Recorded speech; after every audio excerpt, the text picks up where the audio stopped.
welcome to the November segment of 71 Magazine. I'm your host, John Bryanton, and joining me in the studio again is Sonia Dixon with OMU. She is the Public Relations and Communications Manager with OMU. We'd also like to thank OMU for underwriting this segment today. Sonia, welcome to the show. Thank you for having me. Well, I'll tell you, it's that time of year again. It's getting cold. Can you believe that's what we're talking about? I know, I really don't. And it's the 2019 Holiday Lighting Contest is fast approaching. So let's talk about the Golden Santa Award and how it got started.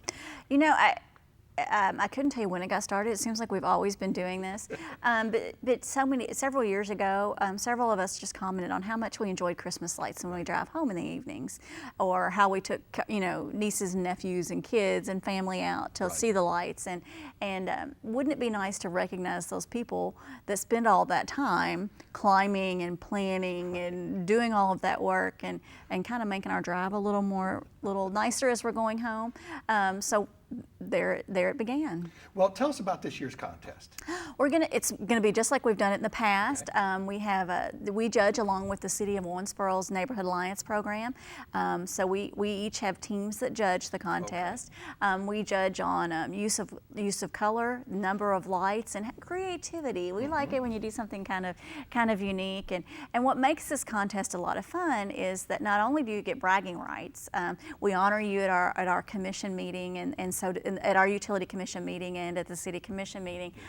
We also give you a lighted sign for your front yard so you can announce to everyone that you're the winner, which is, if you always think about, Christmas vacation, you've won, you've done this. But also we give you a $250 OMU gift certificate. That's nice. Right. Lighting is not a huge part of your bill, but how nice to offset your costs this time of year. We also have professional photos made of your home.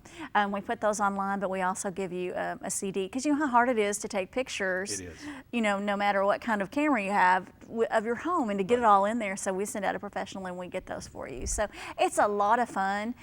We take nominations, throughout this season, and some people are even surprised they've been nominated. It's just a lot of fun. Okay, so when do people have to register? Well, we need them to be registered or nominated by December 9th, and the reason being is that we will be judging the 11th through the 13th. Those dates are important because we're announcing those so that if you are a participant, that to have your house lighted during that. And that gives our team some time and our team of judges to get through the area. And then also that allows us enough time to notify the winner so they can attend our commission meeting soon thereafter. Okay. Well, listen, how are the judges chosen? They're random. They're a top secret group of judges that might buy hot chocolate every year and drive around and make a lot of fun. It's a lot of work, actually. It's a lot of driving because the houses are scattered all over town, which is great. Because you get to see, and we even drive past some and think, oh wow, that one should have been nominated. But they're just people that have volunteered to do this, and they're anonymous. So, but we put our heads together with the city, and we almost always agree on the winner. So how can the folks that have OMU service and within the city limits, how do they actually register? Well, the best way to do that is online at omu.org. We have a simple form. Keep in mind that not only can you can nominate yourself, but you may nominate a neighbor or even a house that you've just driven by. You may not know the name of the person, but if you'll get that address, we certainly can take it that way. You can obviously call us at 270-926-3200, and we're glad to take the nomination as well. Okay. Well, listen, let's just talk, OMU is very big on safety. You really are, and we talk about that throughout the year. But very specifically here at Christmas, if you could throw out some tips for our folks. We hear about a lot of tragedies, around the holidays, when due to Christmas decorations and lighting and heating and those sorts of things. So we tend to think about electrical safety a lot this time of year. There's that old rule when you decorate your Christmas tree or hanging lights, no more than 3 strands end to end. I know that's annoying. It bothers me, but those have fuses. They're only meant to carry so much of a load, and you want to break those up. Only use indoor lights indoor, and outdoor lights outdoor. There are indoor-outdoor. There's not, but there are some that are designated strictly for inside. Remember that when using extension cords as well. Household internal extension cords don't need to be used outside. You right. need waterproof and weatherproof cords that can be used out there. They even have green ones now. You know, it used to be the orange or the yellow, and you didn't want that messing up your decorations, but there are nice big green ones. You know, it's difficult to do this. We always like to come home to our house all lit up for Christmas. Don't leave your house lit while you're gone. You need to be there to monitor those things. Even the best of new decorations can get hot spots and those sorts of things. And so that's difficult. And then, you know, don't leave it up when you're, don't leave your lights going and that sort of thing when you're going to bed or leaving the room. Speaking of hot spots and the cords and those sorts of things, if you're using old lights and you're having to wiggle them, or you're noticing a bend, or you're noticing frayed wires, they're so inexpensive. Yeah. Replace those. You know, if you're nervous about doing that, use the lights that are good and then go to the after Christmas sales and make sure that you pick up some for the next year. It's just not worth the risk. I know that's it's frustrating. It is. But certainly, and those are recyclable, so you can do something else with them, but certainly don't use anything that has any damage. We heat a lot with space heaters and those sorts of things during this time of year because we have cold spots, especially in older homes. I want to remind you that those still use a lot of electricity, so you're not going to offset your electric bill, and you could, you know, for instance, you could drive that up a little bit, but we do understand that you've got cold spots in your home, or you want something warm while you're watching TV. Make sure that you're not covering those cords or cords of decorations or things like that. Also make sure that those are free from decorations, not only holiday, but otherwise. Right. Don't put them near your couch, don't put them near paper, those sorts of things. And hopefully, if you're using electric, you've checked the cord, you've made sure that it's not defective, and you're unplugging those when they're out of use, not just turning them off. Some have mechanisms that will automatically turn off. I'm not betting my house on those.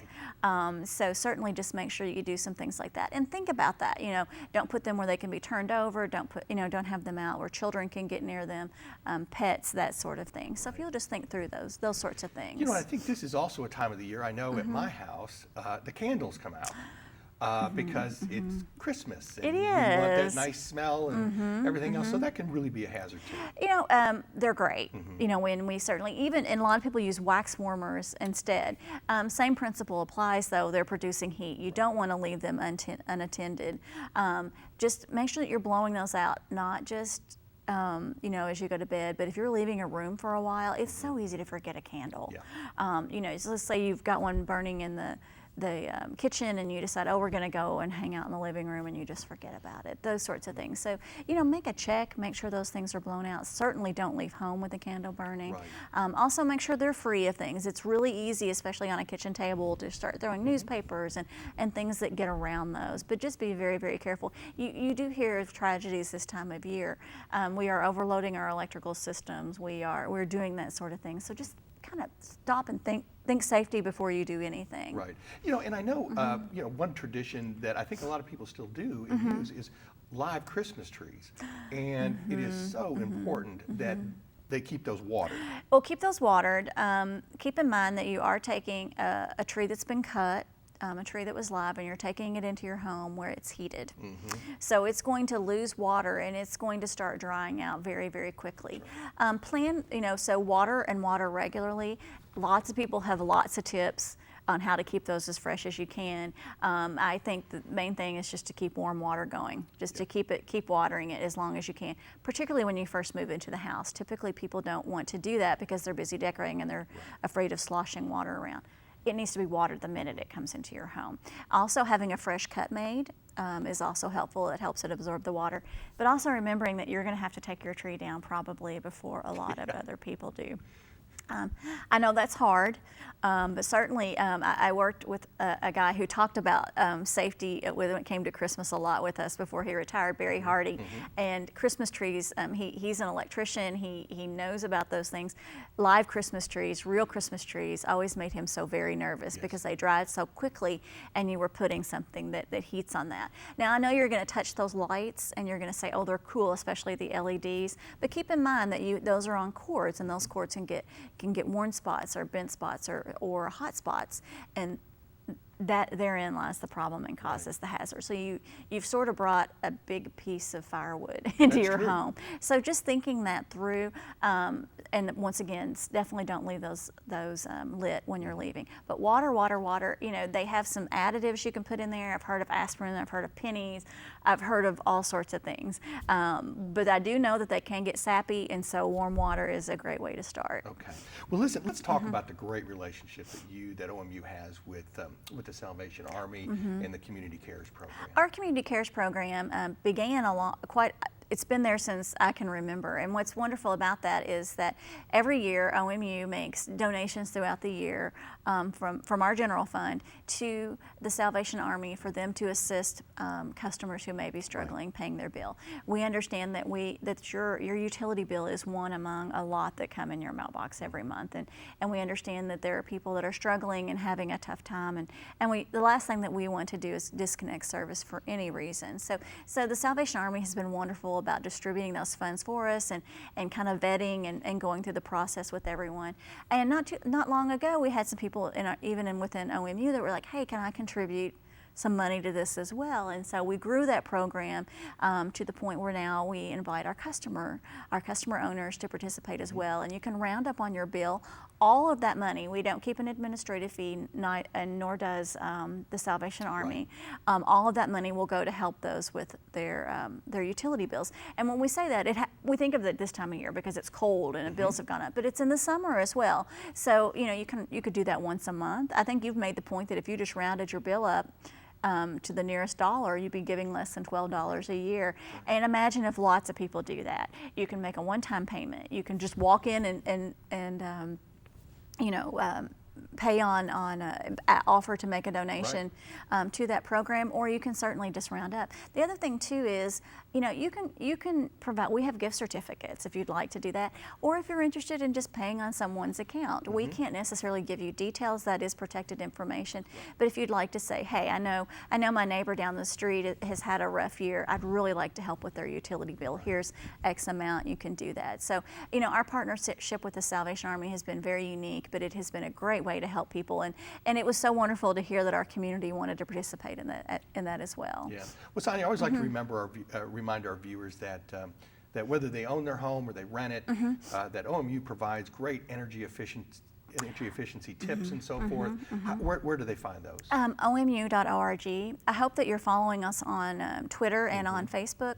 We put lots of tips out there. And you said something that's very, very important. When you're a homeowner, you have a whole set of things that you can do because you can make an investment in your property. When you're a renter, you can't necessarily do that because you don't own it. But there are lots of tips for just quick fixes in there to help you, particularly this time of year, stay warm and not spend as much money. Bills are going to go up because we're going to be running, and it started a lot earlier this year than we were ready for. So just taking some time and trying to think about your usage. We want to help you manage your bill. We're a not-for-profit utility. We are not in the business of selling you as much power as you can possibly take. We want you to use those utilities wisely and not put yourself in dire straits with the costs. Well, excellent. Well, listen, Sonia, thanks for joining us Thank today. you. And one more time, give folks a telephone number for OMU. 270-926-3200. Visit OMU.org for those tips and also to nominate yourself or a neighbor or a nice home that you drive by on your way home every afternoon. Excellent. Thanks for joining Thank us, you. Sonia. Okay. And thank you for tuning into this segment of 71 Magazine. On behalf of everyone at OMU and OCTC, we wish you a wonderful Thanksgiving, and we'll see you right back here in December.